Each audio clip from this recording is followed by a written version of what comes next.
efectivamente distintas voces. Bueno, yo creo que tendríamos que iniciar diciendo, antes de ir a fondo de lo que trae esta reforma, el espíritu de esta reforma,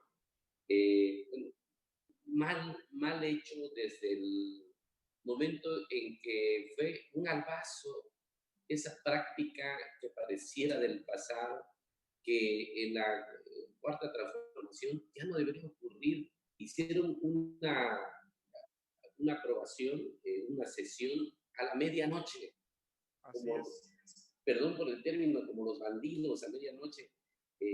¿Por qué no se hizo? Y la gran polémica que se ha generado, mi estimado Tony Guillén, es de que pues, no se abrió a la ciudadanía, a los conocedores, a los expertos del tema electoral, a los partidos políticos, al propio instituto, a los funcionarios electorales.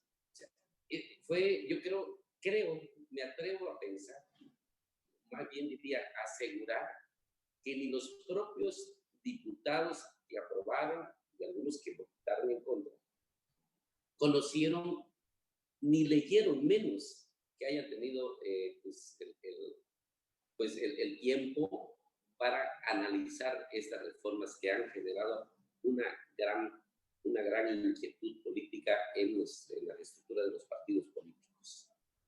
Así es, Entonces, el contexto previo en el que se da todas las reformas, ahorita vamos a ir viendo algunos puntos claves de estas nuevas modificaciones electorales que tienen que ver con el próximo proceso electoral del próximo año, es bastante singular.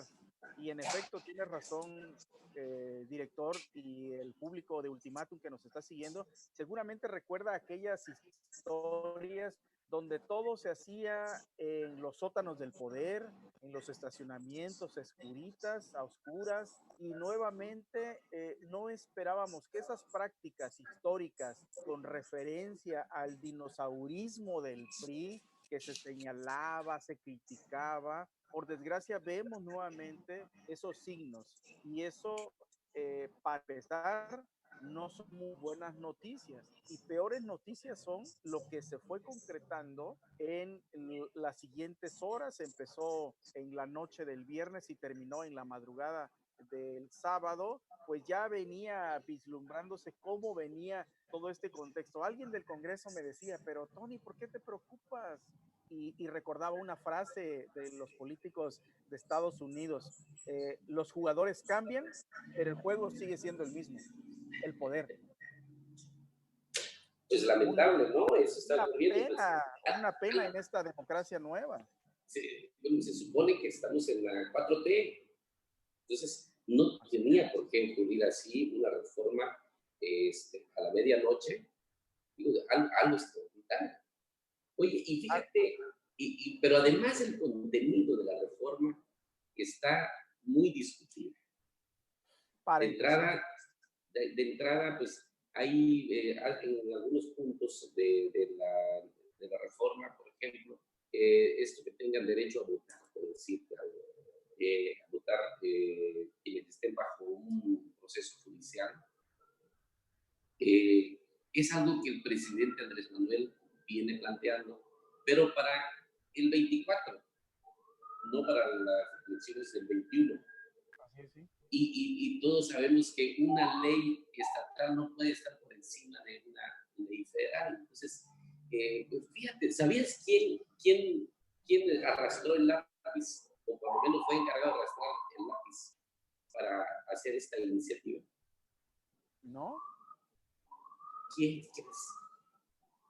Uriel Estrada, el titular del órgano de fiscalización superior del Estado. El No me digas. auditor haciendo iniciativas, o cuando menos al frente. No sé, pues, ¿te acuerdas del diputado que en paz descanse, Ángel Córdoba? Pues Sí, que es su pupilo este muchacho, ¿no? es discípulo, es pupilo de Ángel, de diputado Ochoa, pero hasta donde sí pudimos conocer, pues, el diputado Ángel pues él se acercaba a gente, si tenía alguna buena idea, hacía cosas y las hacía muy bien. Creo que considerando su aprendizaje con su ex jefe, se le encargó este trabajo, pero evidentemente hay mucho que cuestionar. De entrada, pues tendríamos que decir que se ve la clara intención de vulnerar la autonomía del Instituto de Elecciones y Participación Ciudadana. Hay muchos puntos que realmente habría que acudir a un análisis muy serio, muy puntual, este, porque también en el tema de los indígenas, por ejemplo, eh, los municipios podrán definir con una carta de intención si van a entrar al proceso, las elecciones constitucionales o hacer su elección por la vía de usos y costumbres. Sentar ahí se está abriendo la posibilidad de que en usos y costumbres se generen actos de violencia y, por ejemplo, en San Juan Chamula, que están calientes las cosas, ahí pueden ocurrir cosas muy lamentables, pueden ocurrir enfrentamientos, muertes, como suele ocurrir. Y además, una votación, yo no sé cuál es el interés, si el interés es fortalecer Morena y que salgan candidatos de Morena. La elección en usos y costumbres no se contabiliza a ningún partido político. Entonces, hay como ambigüedad, yo no sé, como que no está siendo muy clara y puntual la reforma, cuando menos ni los propios diputados, que tú y yo hemos estado conversando con ellos, y como que están así entre confundidos, bueno, no quieren ni hablar. Así es, no quieren hablar. Estuvimos contactando con varios de ellos, sobre todo con aquellos legisladores y legisladoras que votaron en contra el día viernes y sábado y no Sí. quieren expresarse mucho. Pero obviamente este tema de las nuevas reformas y de abrogaciones es descalificar lo que ya estaba y ahora colocas algo nuevo. Y obviamente nos va a dar mucho, tendremos varios días de ir platicando casi pieza por pieza de cada asunto, pero el punto que señalabas específicamente que tiene que ver con el Instituto de Elecciones y Participación Ciudadana, el IEPC, que es la autoridad electoral, conocido como el árbitro, que arbitra, que va dirigiendo, que tiene en sus manos todos los instrumentos legales a su alcance para calificar o descalificar a los partidos políticos desde en la víspera, durante y después del proceso electoral. Se nota una intromisión y ya lo había adelantado el propio presidente del instituto, el doctor Osvaldo Chacón Rojas, ya prevía esta situación, ya estaba considerando lo que venía.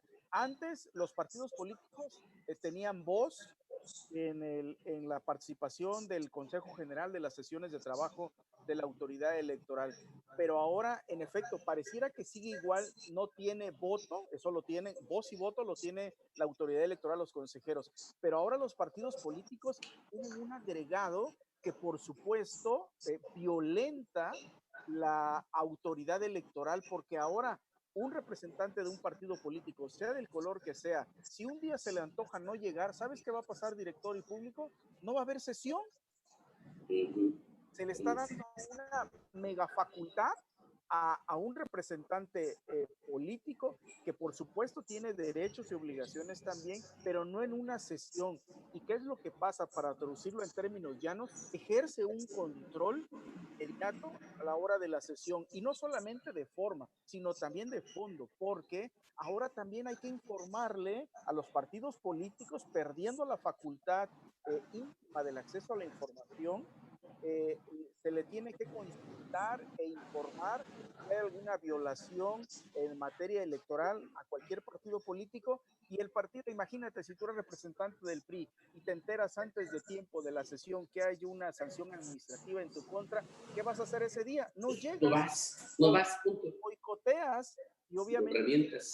claro, revientas literalmente y para eso tú y yo sabemos que los partidos políticos son unos doctores en boicotear cualquier tipo de reunión, y no solo boicotear, sino corromper, saben del número, de cómo se hace mayoría, sabe cuándo puedes hacer una votación a favor o en contra. Solamente esa parte hoy día ya está en las nuevas reglas del juego. Y eso se llama aquí en China, que nos perdonen los eruditos en la materia, una intromisión. Así es. Bueno, pues se está abrogando el Código de Elecciones y Participación Ciudadana y se crea la Ley General de Instituciones y Procedimientos Electorales del Estado de Chiapas. Y ahí, en esta modificación, en la creación de esta nueva ley, ahí es donde pues, se ponen ciertos candados, ¿no? Que debilitan al árbitro electoral, evidentemente. Y si me permiten, mencionemos los diputados, las diputadas y diputados que votaron en contra y que cuestionaron pues, la reforma, ya se habla de una reforma inconstitucional, es la diputada Aida Guadalupe Jiménez Sesma, pues, del PRI, el diputado de Morena, del propio de Morena, Juan Salvador Camacho Velasco, la diputada del PRD, Olga Luz Espinosa Morales, y también diputado por el PRI, es indígena, Mario Santis Gómez. Todos ellos votaron en contra y lo que comentamos hoy en Tarot Político es de que se generó ahí pues como bien lo dijimos también en nuestra página, un encontronazo, ¿no? La verdad es que no pudieron ponerse de acuerdo y pues la sesión empezó a las 8 de la noche y terminó en la madrugada, me parece que a la 1 de la mañana.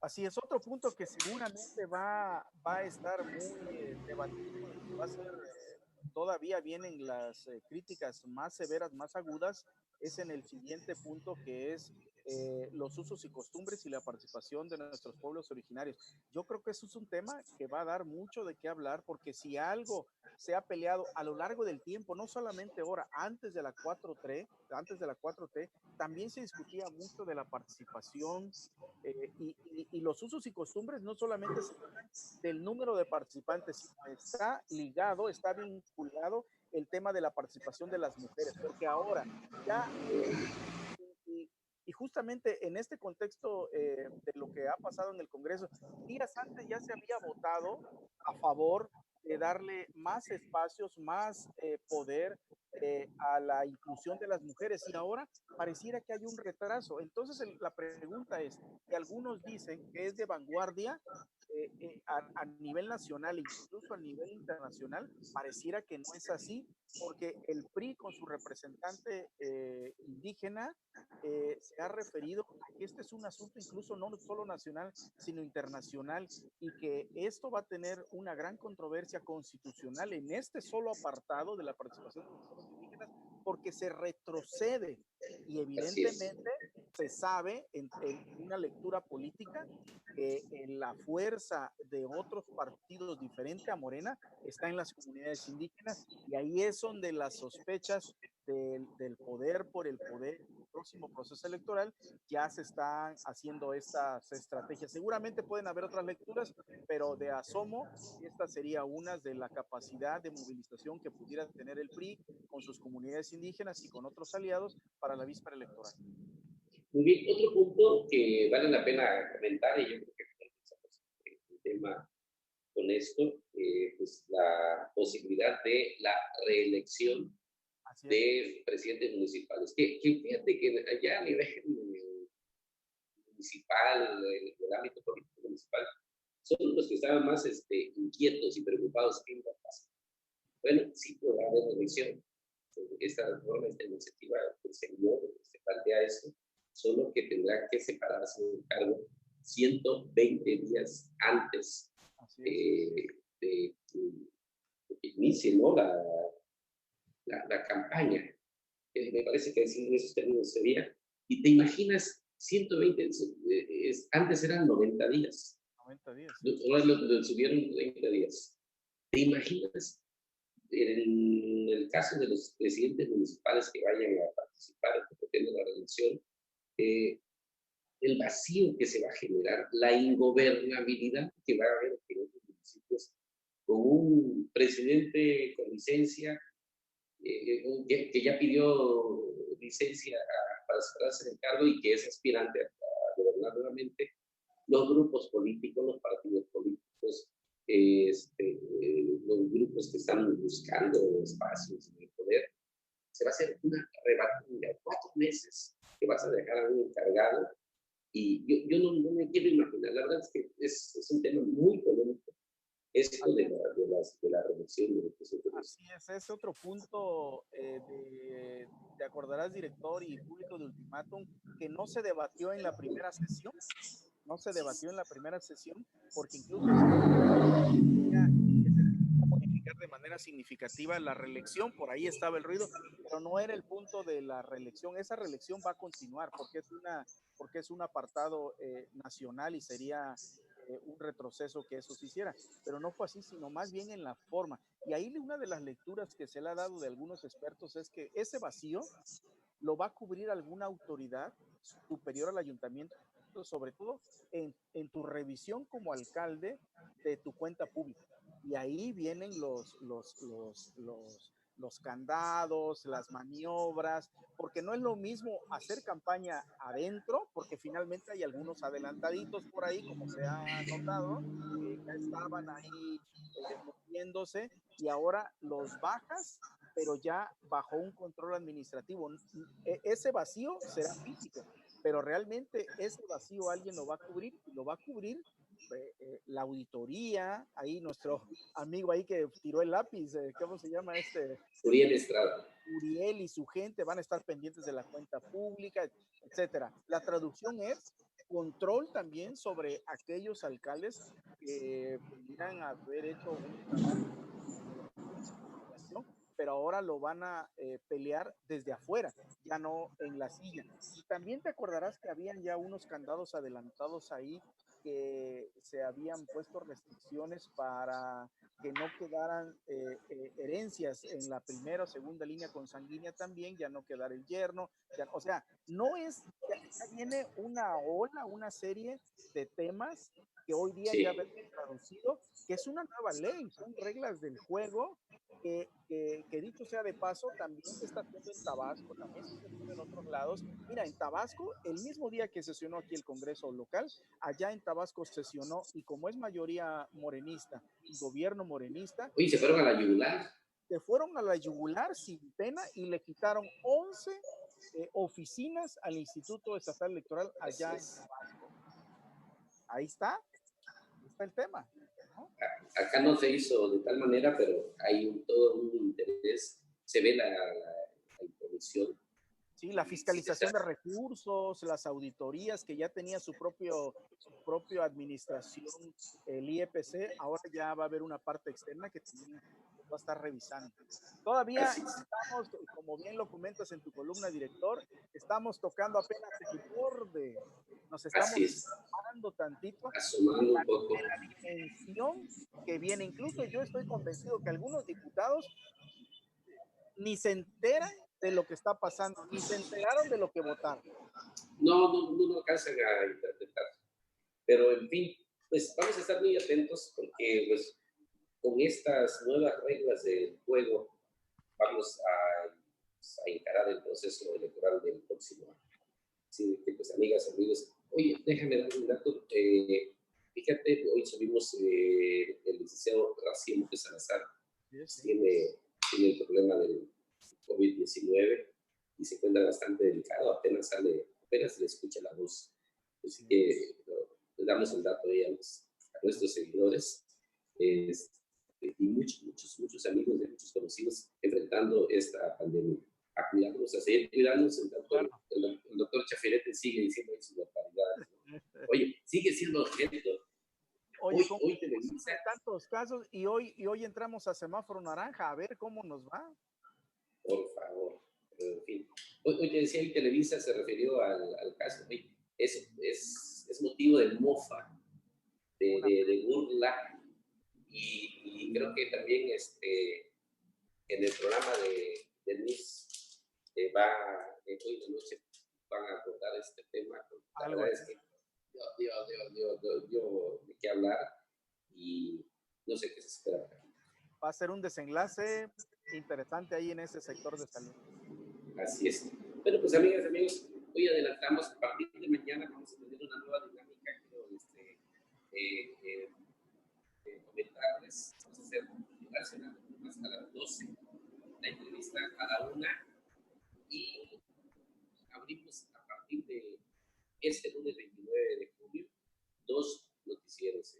A las 3 de la tarde tendremos a Londra Aguilar con un reporte, con un noticiero, y a las 8 de la noche a Rubí Zúñiga con el noticiero de las 8 de la noche, como venimos haciéndolo ya desde hace varios meses. Así de que vamos a hacer algunas modificaciones, acercándonos ya al 24 de julio, que es el tercer aniversario del diario. Amigas y amigos, Tony Yen, muchas gracias. Buenas tardes. Esto fue Haciendo Noticias.